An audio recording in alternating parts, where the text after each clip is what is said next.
Good afternoon, students. Myself, Professor Uday Patel. Today's topic is armature control ripple and its effect on motor performance. तो ये जो भी आपका topic है, ये इलेक्ट्रिकल ड्राइव का चैप्टर 2 का एक ये टॉपिक है। आर्मेचर कंट्रोल रिपल वो काफ़ी ज़्यादा सीवियर कंडीशन है। Okay, ripple in the sense जो भी आपके करंट के अंदर डिस्टर्बेंस आपकी आते हैं। ओके, तो उसको आप आर्मेचर करंट रिपल बोल सकते हो। उसको हम वेव फॉर्म के ऊपर से एज वेल एज थियरी के ऊपर से उसका हम स्टडी करेंगे और उसकी एक्चुअल इफेक्ट मोटर के ऊपर, डीसी मोटर के ऊपर आपकी क्या होती है वो हम देखेंगे। तो यहाँ पे आपका फर्स्ट ऑफ ऑल ये जो भी आपका वेव फॉर्म है,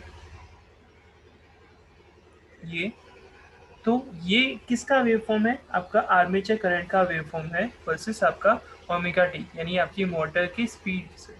ओके, तो यहाँ पे आपका आर्मेचर करंट जो भी है, ओके, उसका maximum value I A maximum है और मिनिमम वैल्यू आपका आई ए मिनिमम है। और उसके अंदर जो भी आपका मीन डीसी कंपोनेंट इम्पोज होता है, उसके लिए यहाँ पे आपका आई ए लिखा गया है। ओके, जिसका वेवफॉर्म यहाँ पे डॉटेड लाइन से शो करवाया गया है। आपका जो भी डीसी वोल्टेज है, ओके, वो आर्मेचर करंट में आपका आता है। ओके, क्योंकि आपका डीसी मोटर है, इसकी वजह से। ओके, तो अगर इसके लिए, इस वेवफॉर्म के लिए अगर आपको डेल्टा आई ए का इक्वेशन लिखना हो, तो आपका क्या आएगा? Delta I A is equal to I A maximum minus I A minimum divide by 2। Now अब ये जो भी आपका मशीन है, उसके रिगार्डिंग कुछ हम यहाँ पे डीसी वोल्टेज के रिगार्डिंग हम पढ़ेंगे कि अगर आपका डीसी मोटर है तो उसके लिए आपका डीसी वोल्टेज आप अप्लाई करते हो किसके लिए? जो भी आपका मेन एक्साइटेशन प्रोवाइड करने के लिए। ओके, तो डीसी वोल्टेज अगर आप प्रोवाइड करते हो तो उसके अंदर आपका जो भी आर्मेचर आर्मेचर है, ओके, आर्मेचर का वैल्यू है, आरएमएस वैल्यू है और पिक वैल्यू है। Okay, average value, after then RMS value, root mean square value और आपका मीन पीक वैल्यू। ये तीनों तीन आपके क्या होंगे? अगर आपका डीसी वोल्टेज फेड होता है आपका मेन डीसी मोटर के अंदर, कांस्टेंट डीसी वोल्टेज, तो ये तीनों की तीन जो भी आपकी वैल्यू होगी वो आपकी क्या होगी? सेम होगी, क्योंकि आपका मेन तो डीसी वोल्टेज कांस्टेंट है ना। ठीक है, तो आपका तीनों का तीन वैल्यू आपका क्या होगा? सेम होगा। यानी कि आपका average armature current, average RMS voltage, peak armature current, okay, वो सारी की सारी वैल्यू जो भी आपकी होगी वो आपकी क्या होगी? सेम होगी। But if we control the rectifier by sorry, if we give the DC voltage by control rectifier, then what happen? ये तो हो गई एक, ये DC voltage, constant DC voltage की बात। बट अगर आप कंट्रोल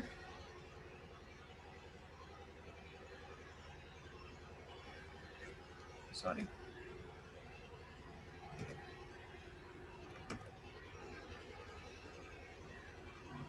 कंट्रोल्ड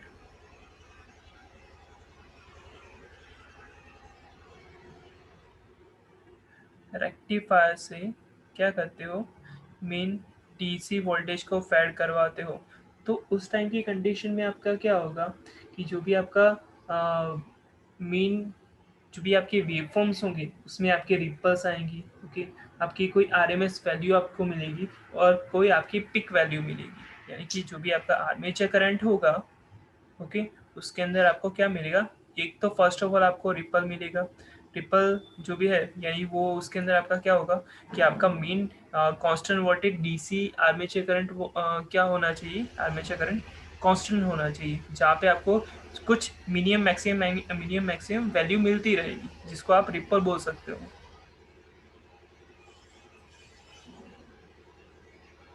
ओके, सेकंड है कि आपका कुछ आरएमएस वैल्यू आपको मिलेगा आर्मेचर करंट का। थर्ड है क्या? आपको कुछ पीक वैल्यू मिलेगा, जैसे आपको प्रीवियसली डीसी वोल्टेज जो आप देते थे उसके अंदर आपको मिलता था।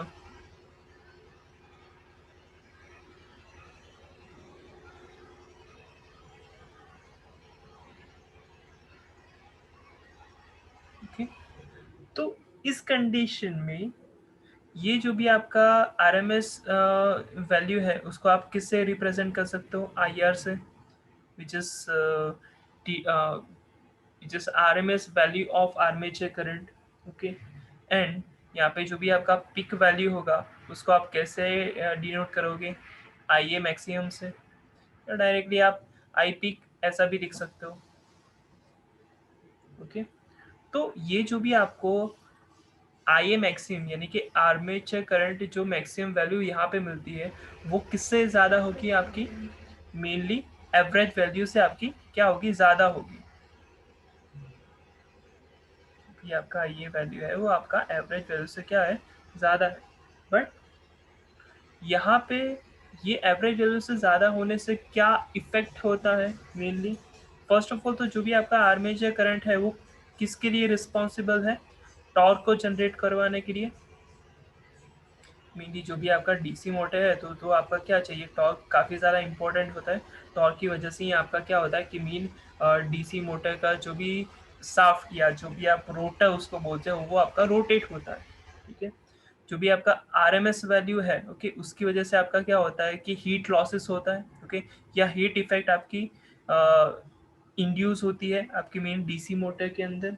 ठीक है, और जो भी आपका आई ए मैक्सिमम यानी कि जो भी आपकी मैक्सिमम वैल्यू है उससे आपका क्या होगा कि जो भी आपके मोटर के ऊपर, मोटर के कॉम्यूटेशन के ऊपर जो भी आपका बर्डन लगता है ओके, उसको मेजर करने के लिए आप क्या यूज़ कर सकते हो कि आपका I A maximum value use कर सकते हो। So it is a measure of burden on the motor commutation. Okay, commutation को, कॉम्यूटेशन के बर्डन को वो मेजर करने के लिए आप आई ए मैक्सिमम का यूज़ कर सकते हो।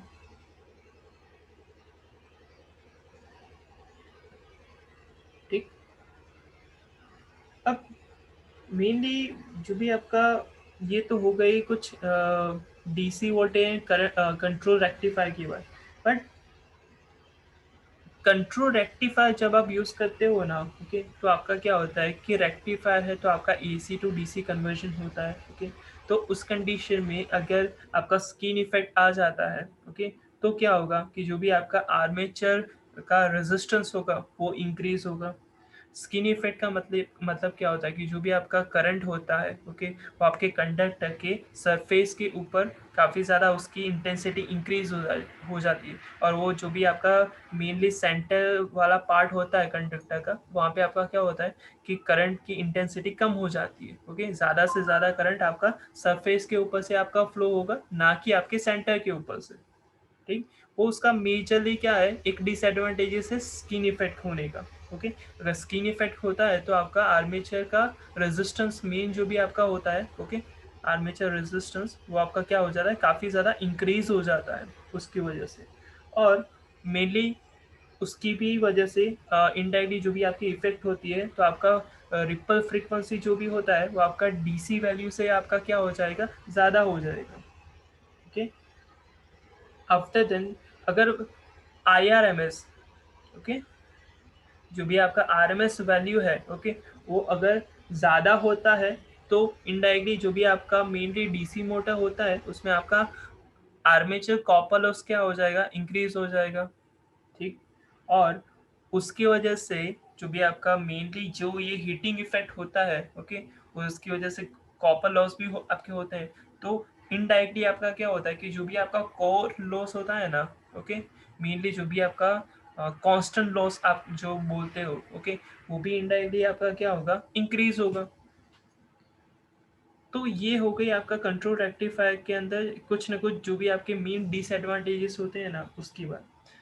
वापस से हम आते हैं जहाँ पे आपका ये दूसरा यहाँ पे कुछ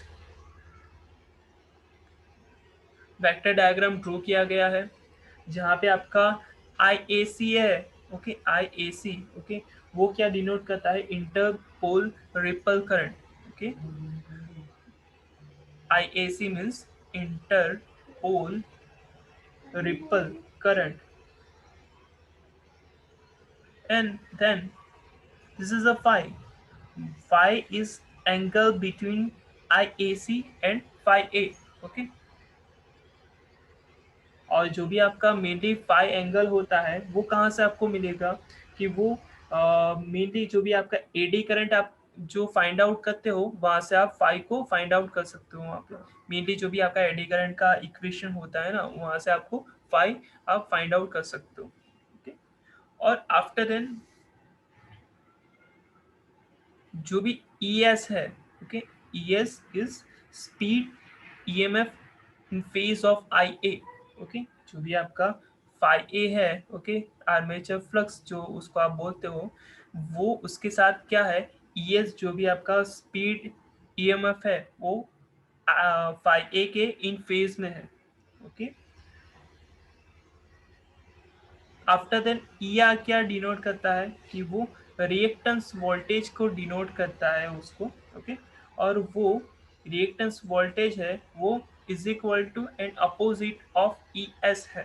okay, reactance voltage is equal an opposite of E S. ठीक,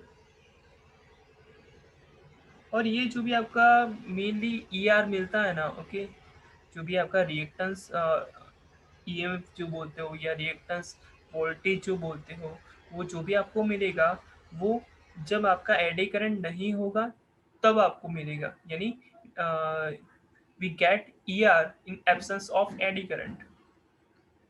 After then, this is EUN. Okay, EUN is uncompensated voltage. Okay, it is a measure of deficiency in commutation. Okay,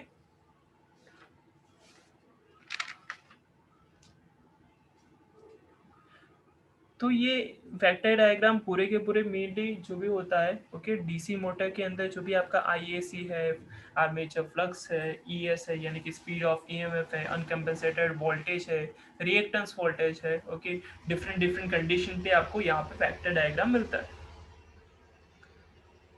ना।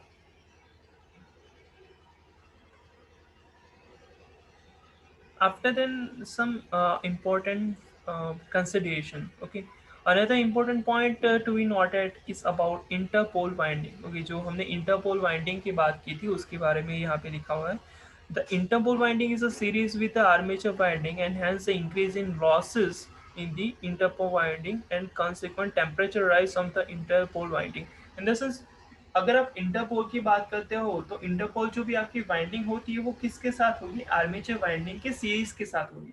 अगर इंटरपोल वाइंडिंग के अंदर आपका क्या होता है, heat losses होता है, तो इनडायरेक्टली सीरीज में होने से क्या होता है कि टेम्परेचर राइज और ज्यादा होगा।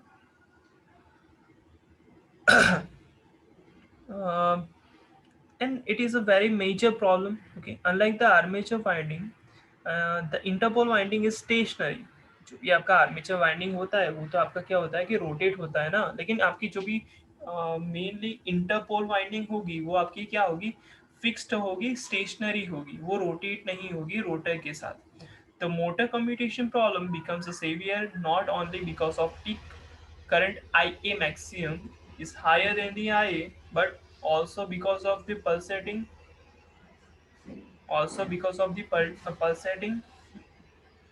interval flux produces eddy current in the solid iron yolk, which is stamp the commutation flux and cause it to be phase displaced in the time after armature current। Now,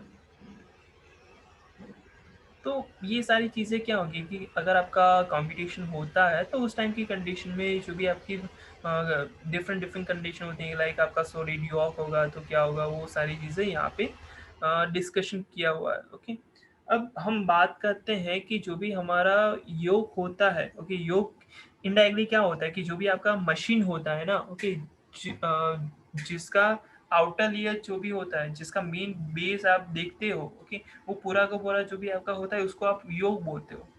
conventional जो भी आपके machine होते हैं यानी कि normal machine, okay,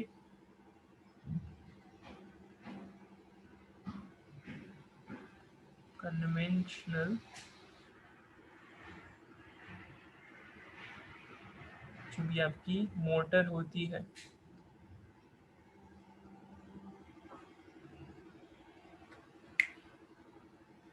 wait a minute, conventional जो भी आपका मोटर होता है तो उसके अंदर आपका क्या होता है कि सॉलिड योक आपका यूज होता है। ओके,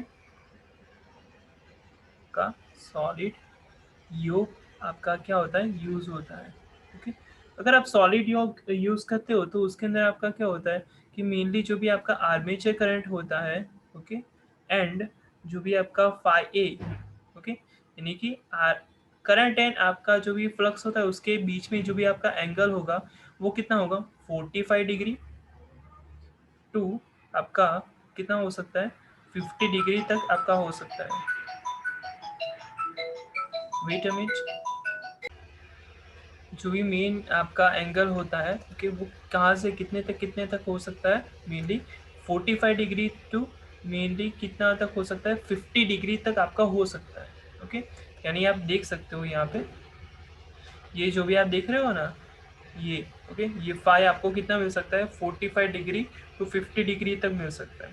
तो ये तो काफ़ी ज़्यादा है। ओके, सो उसके लिए आप क्या उसका सॉल्यूशन कर सकते हो, उसको रिड्यूस करवाने के लिए जो भी आपका सॉलिड योग आप यूज़ करते हो उसकी जगह आप क्या यूज़ कर सकते हो, लेमिनेटेड योग यूज़ कर सकते हो।